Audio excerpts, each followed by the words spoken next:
What does that mean anyways? Well, as you know, the Aswaji-Bola Tinubu support groups, we have thousands of them around the country, and all of them are calling on Aswaji-Bola Tinubu to contest for the 2023 presidential elections. They are spread all across the country. All of them have their structures, their pattern of operations, and I'm sure you've seen them all over the media across the street of the Federation. Because you know that the campaign has not started, so the only body that has the flexibility now to continue to operate and to talk and also to mobilize as much as they can within the confines of the law, it's the support group. So it's a central coordinating body to harmonize the activity of the support group, supervise them, optimize the potentials of each of the support group, and also ensure that they are rooted in their various states, local government wards, and the unit. So you're the director general. You are like the chair of all of these groups. Yes, I'm the director general. Well, it's interesting that Bola Tinubu himself has not come out to say he wants to run. So one will wonder if Bola Tinubu is running for president of Nigeria in 2023. Is he running? Yes, he's running. He has told you so? Absolutely. You have his authority to tell us that he's running for office? Absolutely, he's running for office. For the presidency in 2013, take it to the bank. He is running. Bola Tinubu, I told you. Absolutely, we've discussed with him extensively.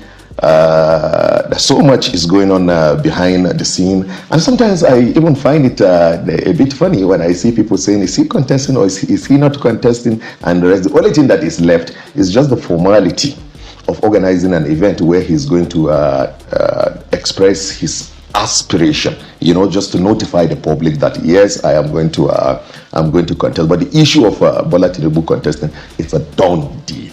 He is going to contest the election. I can assure you that inshallah he's going to be on the ballot paper.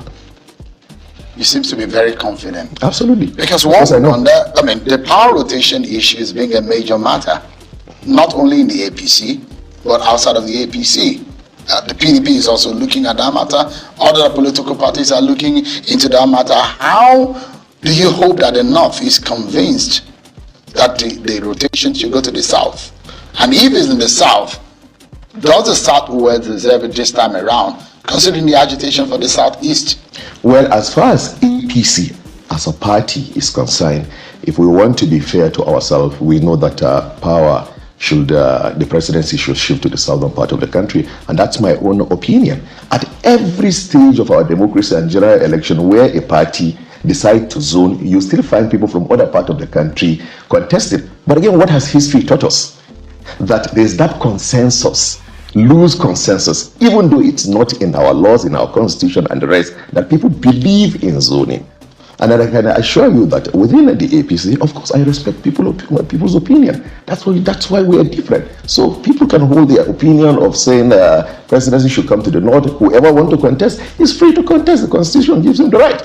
But anybody who wants to be fair and who wants to be a good party person understands that the presidency should go to the southern part of the country. And for me, I believe, southern part, when you say southern part of the country, I'm coming to that. Because I mean, the southeast will say they rightfully, I mean, deserve to have the presidency this time around, considering that the Southwesterner had an 8 years from 1999 to 2007. Yes, but again, you also have to look at the aspect of input, the aspect of what you bring to the table with due respect to the Southeasterners. I don't have anything against anybody who want to contest, so long as it's going to the southern part of the country. Yes, for the Southeasterners are free to contest. The Southerners, even though they've had their fair share, they are free to contest, because they can say that actually happened in another party, not in the APC. But for me, I'm telling you, once it goes to the southern, of course, from southern part of the country, my own choice, and I have a lot of reasons why I believe that it should not even be negotiable. It should go to the Southwest. And when it goes to the Southwest, I have told you straight ahead, it should go to Aswaji. We'll come to why you think it should go to Asiwaju Tinubu. Because a lot of people also are putting not only the ethnic or the rotation issue, they're also thinking about religion, because Nigeria is a multi-religious setting. And people will think Ahmed Buhari from the northern region of the country, from the APC, then Bola Tinubu that you are supporting is a Muslim from the southwest. Perhaps a thinking that a Christian from the south should have the opportunity. Are you thinking in that line? Because that's how politicians think. First of all, let me tell you, I completely agree and understand that our country is very sensitive when it comes to politics. The issue of ethnic consideration, the issue of religious consideration is very, very important. Nobody can sweep that under the carpet. But talking personally and weighing the mood of the country, I can assure you that if you give people a choice of someone who will come and improve on what we already have on ground and revamp the economy and increase every aspect and every part of the country. People just want to see progress. People just want to see development. For me, it doesn't matter. If you bring a Christian president, or you bring a Muslim president, for me personally, it doesn't matter. And I've met a lot of so you don't think that even a Muslim ticket might not fly? Even within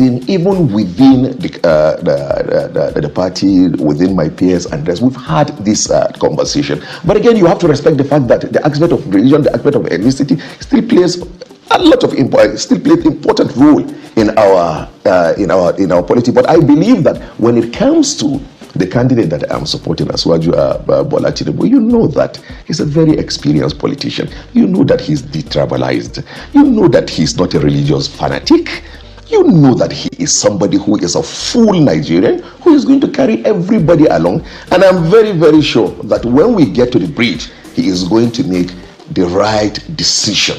When he becomes the candidate, when he wants to take a running mate, he's going to make the right decision. But again, understand this thing. I think at this point in our country, who is talking about, let me tell you give you an example of the National Assembly where I was for several years. When David Mark was contesting to become a Senate president 10 years ago, he picked Ekweremadu. There was a lot of noise all over the country. Christian. There was a lot of issues. They said he's going to lose the election. We went to the floor. He won the election. What does that tell you? Then secondly, he has gone down in history when Lawal has not finished his term. David Mark has gone down in history to have the most stable and the most productive Senate in the history of this country. When he was doing that, who remember that David Mark was a Christian or Ekweremadu was a Christian? Let me tell you something very interesting. Do you know that now the Speaker of the House of Representatives is a Muslim? The Deputy Speaker is a Muslim. I led the campaign. When we were campaigning, they said we are not going to win. I said to them, no, when Nigerians see quality, they take quality over ethnicity and religion, except you do not present quality to Nigerians. Nigerians will take quality over religion. There's a possibility of a Muslim. They said to all. Are you saying there's a possibility of a Muslim ticket this time around? No, that will be the decision of the candidate. And of course, I've said to you that he's a very experienced politician. He's detribalized. He's not a religious fanatic, and whatsoever. So when it comes to that time, I'm sure that he is going to make the right decision. In your party, the APC, there are names that have been thrown up. Yeah. The VP. Oshibajo, his name has been thrown up. Yes. The likes of Rotimi Amechi, the Minister of Transport, his name has been thrown up. Yes. The likes of the Minister for Nigeria Delta Affairs, Goswe Akpabio, his name has come up. Yes. The Governor of Ekiti, his name has come up. These are perhaps younger potentials for that ticket compared to the man, your principal that you're supporting.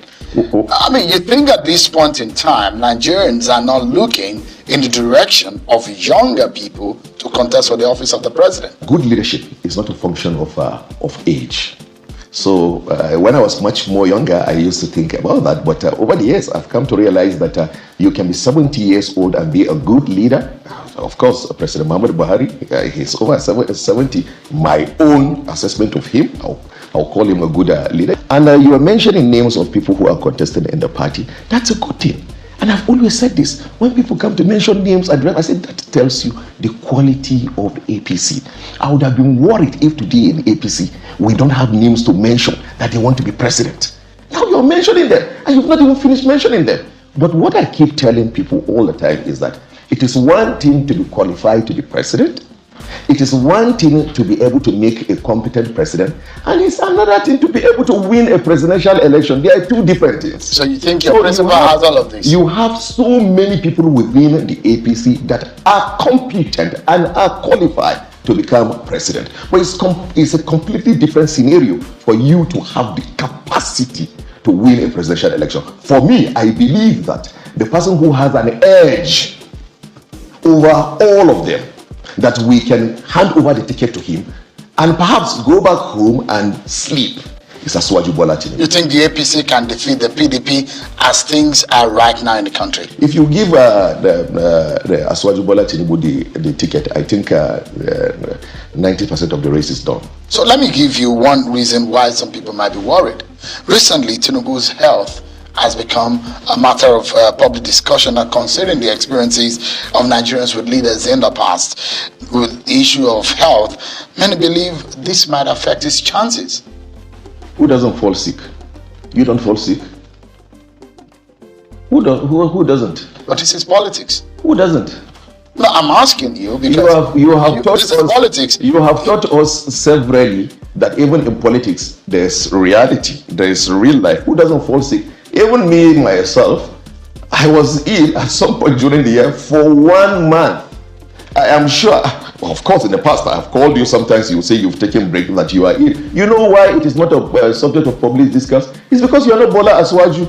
The big question is whether or not the Nigerian people trust the APC and to be able to vote them a third time consecutively, considering the campaigns and the words of the PDP that they say they have come to rescue Nigeria.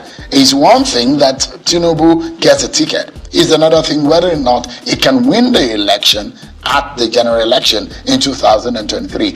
Does the average Nigerian people, do they trust the APC enough to be able to put their destiny in their hands for the third time at the general election?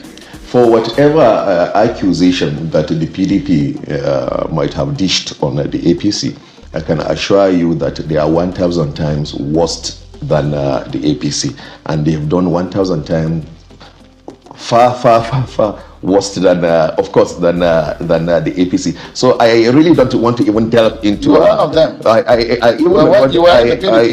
Of course, I was in the PDP, and perhaps that of course that's why we left the party today. I'm in the APC, and we've just spent only 8 years. PDP spent 16 years. You can imagine if we spend another 8 years in the government. Of course, we are going to spend another 8 years in government. What's going to happen? You seem to be confident with that. Absolutely, I have no doubt. The decision is in the hands of the Nigerian people. Yes, the decision. Who will give a verdict whether or not they are in for another turn of time to get into, to put their destinies into the hands of the APC. But but sorry to interrupt you. You walked into this house today, and as far as I am concerned, you saw the Nigerian people within my own domain, within Kano. The state, you saw people and you heard what they are saying. They're still APC, and you've heard them what they're saying about Asiwaju. When you go, see, let me tell you something. Well, I'm entitled to my opinion. The point I'm making is that the APC had performed on the promises made to Nigerians. That is the crux of the matter. Let me tell you something, Seun. Go around the streets and hear all over Kano and northern Nigeria. Everybody is Asiwaju that is doing. Everybody is Asiwaju. I'm surprised when people sit down and they're talking about this thing. Everybody is doing Asiwaju. It does look like you're taking things spiritual. I saw some spiritual elders or Islamic clerics. Yes. I saw them out there. Yes. Is that for this purpose also? Completely. Of course, we had just now about 2,500 ulamas from all over Kano that all gathered. All we are told you are coming to pray for Asiwaju because this is what we want. And you see, these are real ulamas. Some of them for a year, 2 years, they don't go out of their domain. They don't even relate very often with these are spiritual people. These are people who are respected in the community. They've come today, they've spent their time. We've prayed in the Islamic way for Aswaju. Of course, we prayed for the country, for peace and security of the country. But specifically, a special prayers was conducted for Aswaju Bola Ahmed Tinubu. And if you look at it, you yourself, it will. When you walked in, and probably that's why it didn't skip your mind. You had to ask that question. Spiritually, you know that he has been ordained, inshallah. Honourable Abdul Mumin Jibrin, popularly called Kofor around here. Thank you so much. That's the name of my town, my village. Absolutely. Thank you so much for talking through. Thank you so much. Thank you so much, you.